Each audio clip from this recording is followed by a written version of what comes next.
Magandang hapon po sa ating lahat mga kabayan.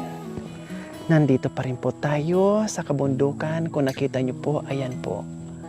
No? So yung nandito sa likuran ko, mga root crops ng mga katutubong aitas natin. Mga kapatid nating aitas na masisipag, mababait, at mapagbigay. No? So ayan po mga kabayan. Ayan, ang tataba ng mga pananim nila dito. Tapos masuka na yan, dinbangin na yan doon at kabundukan na doon.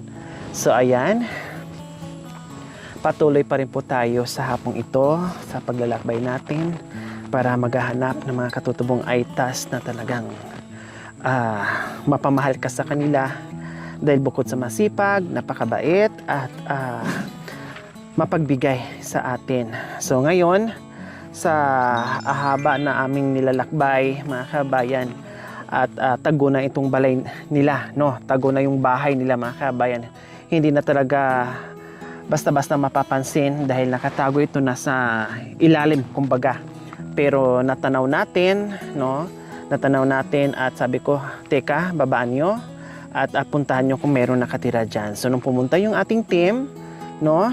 At yun nga, may tao sa loob ng bahay kaya tara, sama tayo.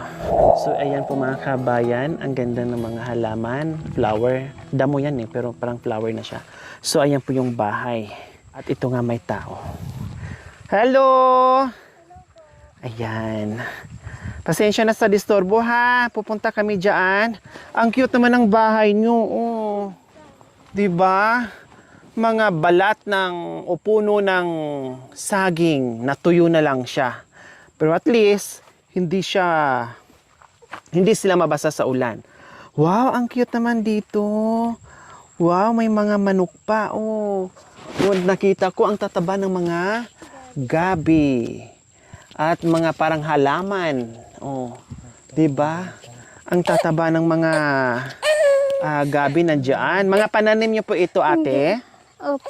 Yan. Wow, nandito pa sa likuran mga kabayan, no. Ayun, no. Nakita nyo po mga kabayan. At yung dinaanan ko kanina, pananim din nila yun. Siyempre, nag-iisang bahay lang dito. Sa kanila yan. Okay. Hello. Hello po. Anong pangalan? Tenya po. Si Ate Tenya. Opo. Nasaan si mister mo? Andiyan po. Nandiyan din. Ilang taon ka na, Ate Tenya? 32 po. 32. Ilan ang anak nyo po? Mag-aapat na po. Mag-aapat. Bakit buntis kayo? Naano kasi wala po kasi kaya nag-ano po. Pagkatapos ng 4, may pang-5 pa. Wala na po siguro. Wala na po siguro. Nasaan yung panganay? Ito po. Pangalan mo, be? Marinette. Wow, si Jason. Tapos sumunod to. Anong pangalan mo, nak? Jeline. Tapos ito, Angelica. si Angelica. Puro J. Si Jason, si Jeline. Ito, Angelica. Tenya. Si Julina naman yung binubuntis mo. Julie. Nag-aaral ang mga bata, Ate Opo, Tinya? ito po. Anong grade ka na, Grade Jason? 5 po. Grade 5. Ikaw naman, Jessica? Jane. Hindi. Jeline. Grade 3. Nasaan ang school nyo? Doon po sa baba. Nasa baba pa. Gusto mo maging, paglaki mo, pag natapos ka na ng kolehiyo? Magtrabaho po. Magtrabaho. Anong kurso? Sir. Maging teacher. Bakit gusto mo maging guro? Para po makaligtas. Tapos, kailangan, para matupad mo yung pangarap mo, kailangan ay mag-aral ka ng mabuti, ha? Malayo ba ang school? Doon po sa baba. Malayo, no? Araw-araw ka naman pumapasok, Jason. Opo. Wow! Tama yung ginagawa mo. Kasi syempre, ganito ang buhay, no? At kailangan makapag-aral para pag nakatapos ka, pag naging guro ka na, o makatulong ka rin sa kapwa mo, matulungan mo rin mga bata para marunong sila magbasa at makapag-aral din sila, no, Jason, no? O ikaw naman, Jillian, anong gusto mo? Kasi siya maging teacher, ikaw naman anong gusto mo? Maging pulis? Wow! Maging ano?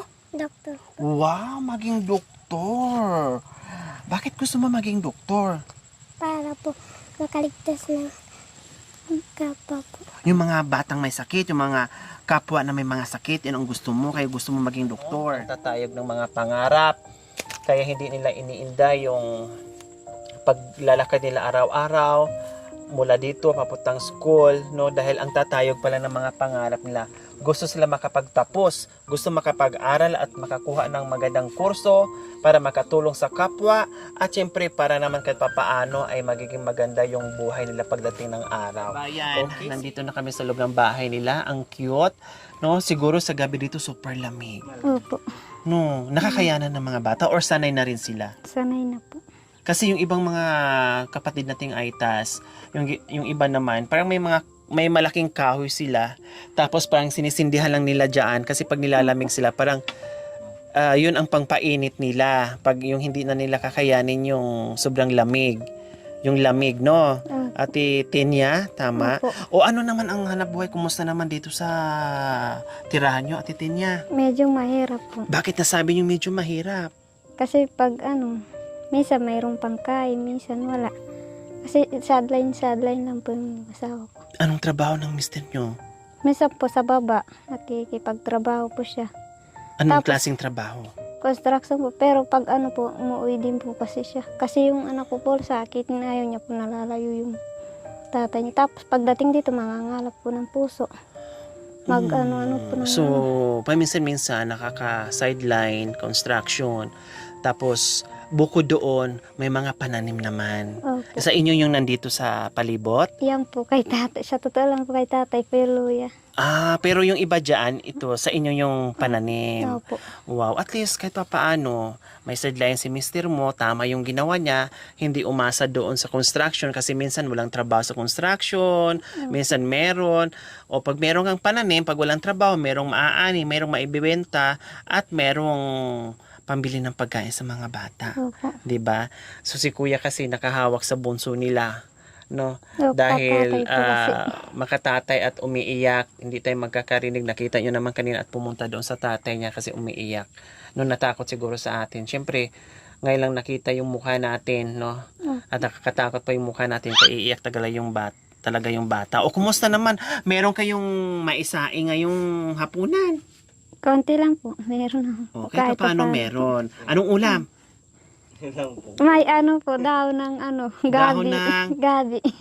Laing po. Laing. Opo. Wow, ang sarap na laing. Anong klaseng luto naman Yung mamaya? isa lang po. Kahit konting taba. Ganun. Igigisa nyo. Maliliit pa po yung manok eh. Hmm. Oo, kailangan. At saka, syempre, hindi naman tuwing kain, manok. Kawawa din, mauubos din sila, di ba? So, kailangan din padamihin muna, no? Kailangan may dadami din kasi kung lahat ay katayin mo, wala na, mauubos din. 'Di ba? At nakakaumay din kung puro manok kahit sabihin mo marami kang manok, siyempre naghahanap ka rin ng ibang ulam. Oh, 'di ba? Ang swerte mo ha kasi yung mga anak mo ay may mga pangarap.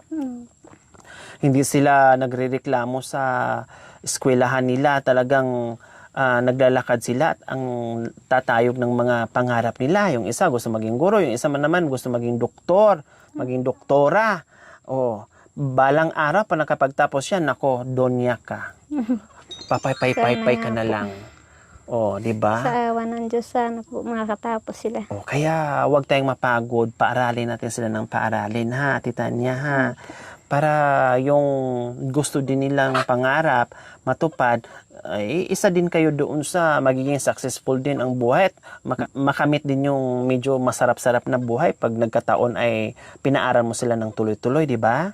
Oh, kaya tama na yun, 4. Kuya ha, wag na 5 ha. Oh, opo naman si Kuya Bait. Joke lang, Kuya. Pero sa totoo, no?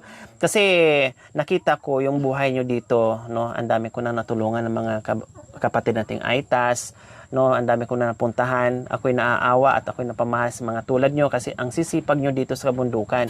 Kaya lang, syempre, pag marami tayong anak, kawawa sila. 'Di ba? Kasi yung pamumuhay natin, ito lang, ito.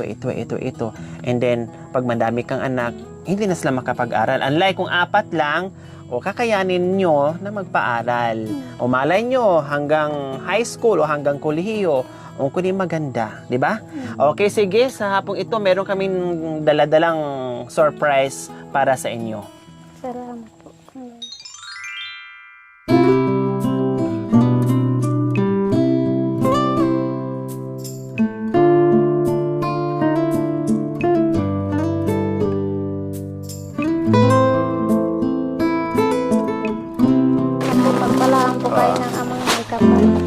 bukod pa riyan, syempre meron ka pang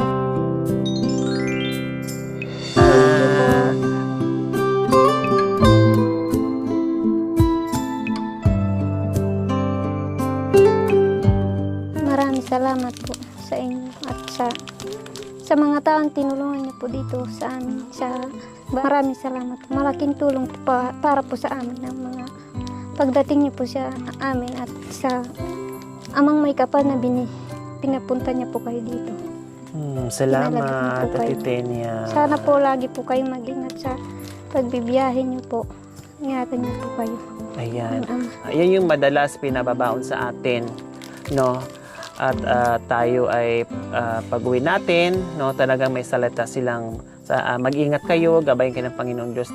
Doon pa lang, no, ay talagang ang laking bagay na yun sa atin, sa paglalakbay natin na tulad nila ay dinadalangin tayo, pinapanalangin tayo na maging maayos yung paglalakbay natin sa araw-araw at marami pa tayong matulungan na mga kagaya nila. So ayan, maraming salamat po sa walang sawang pagmamahal, Ma'am Abit Santos from California, USA. Maraming salamat po sa inyong ganito ang puso. Nawa ipagpalain po tayo ng Panginoong Diyos araw-araw. Nawa ibigyan po tayo ng kalakasan ng katawan sa araw-araw. Nawa ibigyan po tayo ng mahabang buhay. Pang sa ganon, marami pa tayong matulungan na gaya nila. So mga kabayan, huwag niyo pong kalimutan, paki-share, subscribe sa aking YouTube channel, Lori Aquino Talita. Maraming salamat po. God bless us all. Ingat po. Bye! Talagang behave sila, nakatitig sila. Talaga silang ganyan.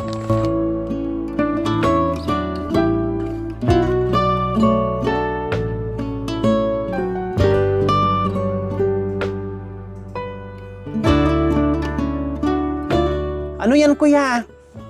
Luya. Anong pangalan nyo? Si kuya. May junior ka. Junior ko. Junior pala ito. No. So, ayan mga kabay, nagbunot na si kuya ng luya. Ayan, ipapauwi sa atin. Yan. Wala. Si Jason Santos ang sponsor natin. Ma'am Abit Santos from California, USA. Baka nanay niya yun. Kasi may nawala siyang isang anak daw. Tawa. Yung mama mo abroad ba? Ay, hindi. Pero, junior ka ba? Hindi. Hindi rin. Pero Jason ang pangalan mo. Oh, naku. Jason nga, yun ang hinahanap niya. Jason Santos. May biguti ka, ano? O, meron din. Nakasombrero. O, nakasombrero. Siya nga yun. Wow, junior pala ito. Panganay mo, Kuya Jason, ha? Mamabit, nagpapasalamat po kami sa tulong po na ibinigay niyo po sa amin. Kahit paano po ay makakatulong po sa amin po dito sa bundok. Kahit man na mahirap po yung buhay, lumalaban pa rin po kami. Maraming salamat po sa inyo po pagbibigay ng grasya. Sana matulungan din po kayo ng Panginoon Diyos. Salamat, Kuya Jason. Ayan, thank you. Okay, dito na kami ha. Bye-bye.